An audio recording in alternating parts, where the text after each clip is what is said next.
सुहागन महिलाओं का पसंदीदा त्योहार आने में अब कुछ ही दिन बचे हैं। औरतें इस दिन अपने पति की लंबी उम्र के लिए पूरा दिन भूखी रहकर व्रत करती हैं। ये व्रत कार्तिक मास की चतुर्थी को रखा जाता है, इसलिए इसे करवा चौथ कहते हैं। मगर क्या आप जानते हैं कि पहली बार किसने ये व्रत रखा था और इस दिन की शुरुआत किसने की?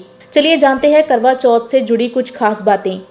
मान्यताओं के अनुसार सबसे पहले पार्वती माता ने शिवजी के लिए ये व्रत रखा था। इस व्रत से उन्होंने अखंड सौभाग्य प्राप्त किया था, इसलिए इस दिन भगवान शिव व माता पार्वती की भी पूजा की जाती है। उनके बाद महाभारत में पांडवों की विजय के लिए द्रौपदी ने भी ये व्रत रखा था। करवा चौथ के दिन पत्नी का पति की लंबी उम्र के लिए निर्जल व्रत रखने की प्रथा सदियों से चली आ रही है। ऐसा ही माना जाता है कि एक बार देवताओं और दानवों में युद्ध में देवता हारने लगे थे। तभी भगवान ब्रह्मा जी ने उनकी पत्नियों से व्रत रखकर उनकी विजय के लिए प्रार्थना करने को कहा था। इसी वजह से सभी देवताओं को जीत प्राप्त हुई थी।